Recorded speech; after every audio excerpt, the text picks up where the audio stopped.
Hoje a gente convidou o dentista especialista em face e professor de harmonização facial, Dr. Marcelo Januzzi. Bem-vindo. Obrigado, Carol. Para falarmos de um assunto que é sempre assim, da curiosidade mesmo, né, das pessoas que ainda não tiveram oportunidade ou de saber exatamente o que significa, como é feito, que a gente já tem desses recursos ligados à harmonização facial, né? É algo hoje que é uma realidade e que traz mudanças muito agradáveis, eu diria dessa forma, né? Para o rosto, pensando aí como a gente pode ficar sempre melhor. Então, até para introduzir, doutor, queria que você contasse o que significa, né, a harmonização facial, e eu já emendo uma outra pergunta. Se fazer procedimentos pontuais, isso é considerado harmonização facial? Ou harmonização facial é quando a gente faz um todo e tem aí uma mudança em vários pontos da face? Legal. Carol, é assim, a harmonização orofacial, primeiro ela é uma especialidade reconhecida da odontologia desde 2019. Desde muito antes disso já existiam cursos de especialização nessa área do Ministério da Saúde, do Ministério da Educação, inclusive, que formava profissionais para essa área.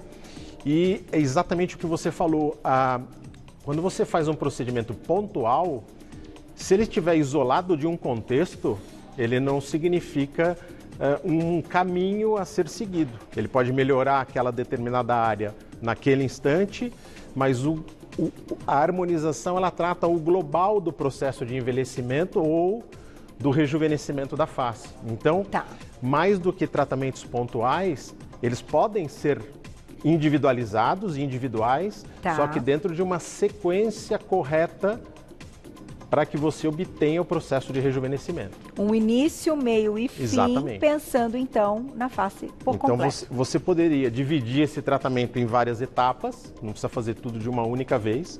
Você pode dividir esse tratamento em várias etapas, mas esse tratamento em etapas tem que seguir uma linha de raciocínio que tenha sentido fisiológico e que tenha relação ao comprometimento anatômico que o paciente tem.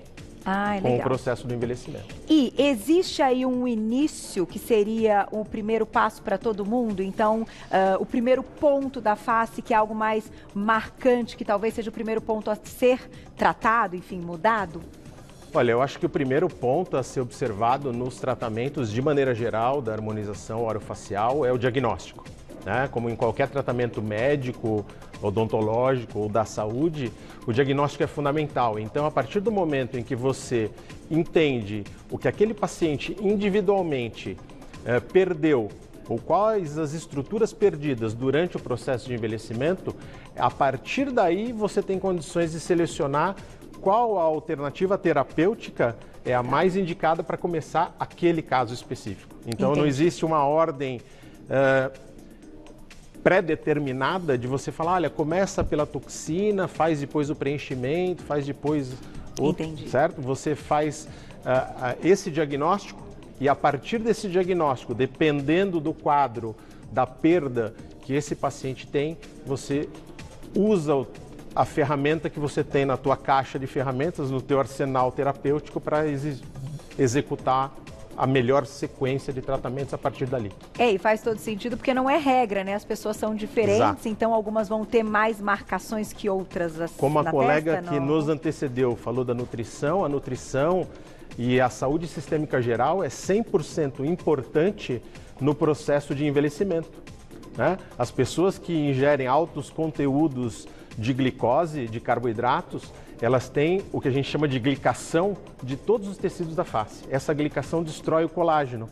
Então, você pode ser uma pessoa de idade baixa, mas com alto consumo de carboidratos, altíssimo consumo de glicose, e essa glicação vai fazer com que o teu organismo perca mais colágeno exatamente por esse processo. Então, a idade cronológica não tem a ver com a tua idade do envelhecimento, vide Cher e outras pessoas né, que tem um quadro bem diferente de envelhecimento. A gente vai ilustrar, então, a gente tem aqui, né, possibilidades, adorei, obrigada, né, doutor, por ter trazido aí de uma forma bem clara e simples para a gente entender esses pontos. O primeiro que a gente vai falar é o preenchimento, tá? A gente vai falar de preenchimento, de aplicação de toxina botulínica, de lifting e de bichectomia. A gente vai começar com preenchimento. Bom, Carol, normalmente o processo de preenchimento facial, ele tem basicamente duas funções imediatas. Uma é lifting, que a gente vai ver mais para frente, e a outra é a volumização. Devolver o volume de algumas áreas que normalmente são áreas profundas, são áreas ósseas e de compartimentos de gordura que nós temos lá próximo ao osso, que fazem o restabelecimento da forma da face estrutural. Então, normalmente, o que a gente tem que fazer, e aí talvez uma diferença importante do que eventualmente o nosso telespectador está imaginando de uma ruguinha, esse preenchimento profundo, ele visa devolver a forma mais jovem dessa face. Porque no processo de envelhecimento, algumas gorduras profundas, principalmente dessa região mais próxima do osso maxilar aqui, são perdidas. Né?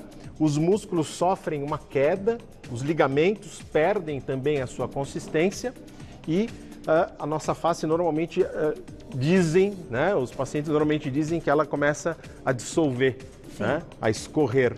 Então, os preenchimentos profundos são feitos em determinados pontos anatômicos da face, normalmente na região do osso zigomático, desse osso da maçã do rosto, normalmente em regiões mais profundas, para que a gente restabeleça volumes, né, fazendo com que a face seja, de novo, mais jovem.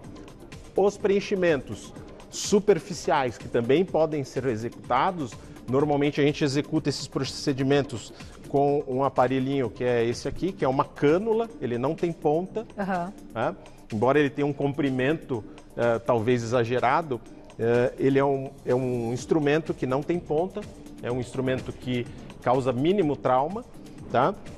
E você consegue acessar áreas de regiões mais superficiais da face, logo embaixo da pele, para depositar os teus materiais de preenchimento, para fazer um outro tipo de preenchimento agora, um preenchimento um pouco mais superficial, normalmente ligado à indução do colágeno, ou seja, a um estímulo de formação do colágeno nessa área mais superficial da face. O ácido hialurônico pode promover, então? O ácido hialurônico é uma das substâncias que a gente usa bastante para os preenchimentos da face. Ele pode ser usado tanto nas camadas profundas quanto nas camadas mais superficiais. Existem tipos diferentes de ácido hialurônico, com diferentes características físico-químicas e biológicas, né? E existem algumas outras substâncias que são preenchedores e bioestimuladores ao mesmo tempo. Eles são géis compostos que deixam partículas sólidas dentro do tecido. Essas partículas são absorvíveis, mas essa absorção é de lenta... vai acontecendo muito lentamente essa reabsorção do produto. E mantém... E vai formando colágeno em volta dela. E todos eles mantêm, então, essa volumização que você comentou. A volumização, ela acontece normalmente na área entre as pupilas, né? Com o intuito de volumizar, né? Essa área anterior do rosto é a área onde a gente normalmente volumiza. Então, lábios, região do sulco mentolabial, a região dos códigos de barra, a região do sulco nasogeniano. Então, essas regiões mais centrais da face são as áreas onde a gente busca devolver volumes. Eu vou colocar a perguntinha do público já que chegou para você. Quem escreveu para a gente? Na tela. Rafa, obrigada, um beijo. Gostaria de preencher maxilares, região abaixo dos olhos, mas tenho receio de alguma intercorrência, lesão óptica, procede? Então aí, doutor, eu vou completar a pergunta dele nesse sentido. Para algumas mulheres, vocês consideram X formato de rosto que vai trazer, enfim, um semblante mais bonito, e para os homens é outro. Sim, são características diferentes da formação óssea dos diferentes sexos. Então, quando o Rafa diz que ele pretende fazer, eu acho que ele fala dessa região aqui, né? Ele está falando abaixo dos olhos, pode ser a região das olheiras, da goteira lacrimal, como a gente chama, que é essa linha formada a partir do cantinho interno do olho, né? A partir do canto interno do olho se forma uma linha mais profunda, uma canaleta mesmo, que a gente tem o nome de tear trough em inglês, e é a goteira lacrimal, a tradução, porque é onde a lágrima escorre. Né? Entendi. E esse sulco, normalmente, é um sulco que o tratamento ele pode ser feito de duas maneiras. Primeiro, sempre com cânula, Rafael, que o tratamento com cânula desta área, ou seja, esse instrumento que não tem nenhum tipo de ponta aguda, não cria lesões vasculares, né, que seria ali as intercorrências que ele cita. Né? Você consegue levar o produto no nível correto, que é exatamente esse nível ósseo aqui, que é isso que ele perguntou, desse rebordo ósseo infraorbital, abaixo do olho, tá? Abaixo do músculo orbicular dos olhos, que é esse outro músculo, que é o músculo que faz mexer a pele ao redor dos olhos. Quando você estica esse osso, você aumenta o volume por baixo dessa canaleta, a musculatura estica e a pele estica também. Entendi. Então você tem um desaparecimento do quadro clínico imediato, que era aquela canaleta, através de um preenchimento profundo que ocorre numa porção abaixo do músculo orbicular dos olhos, junto ao osso, como ele perguntou. Tá? Então é possível de se fazer. Ele pergunta se pode ter alguma intercorrência, mas a gente sempre, né, quando comenta aí dessas questões, né, dos protocolos e da segurança, que a pessoa faça de fato com alguém que tenha, né, confiança, que todos os profissionais, eles estão treinados, né, para, primeiro, não cometer erros, segundo, para saber tratar intercorrências. Sim. Então, é óbvio que a prevenção é sempre o melhor remédio para qualquer tipo de procedimento médico, odontológico, ou seja, da saúde de maneira geral. E o treinamento dos nossos profissionais, ele é feito também para reconhecer precocemente possíveis intercorrências e saber tratá-las, que é responsabilidade de qualquer profissional da saúde. Perfeito. Mais perguntinha do público na tela.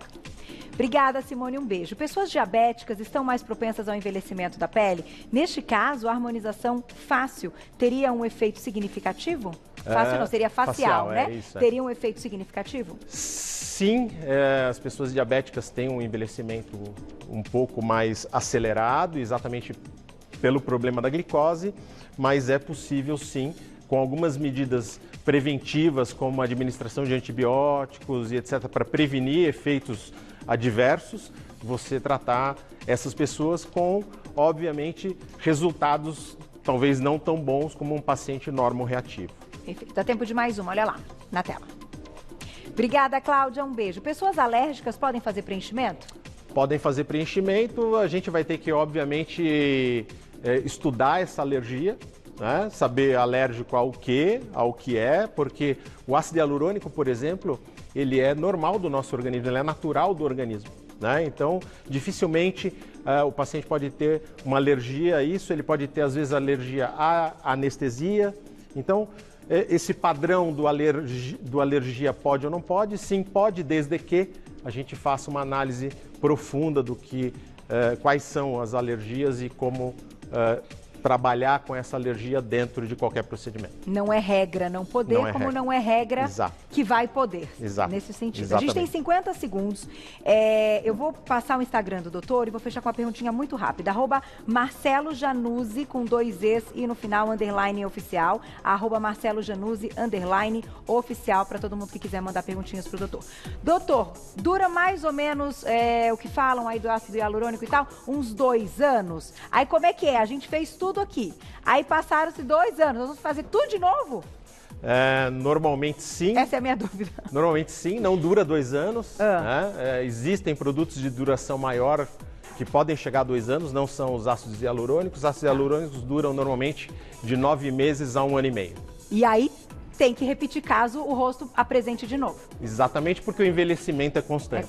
Tá aí. Gente, um beijo, até amanhã, meio-dia. Beijo, beijo. Obrigada. Tchau. Beijo vocês ao vivo. Obrigada, doutora. Obrigado.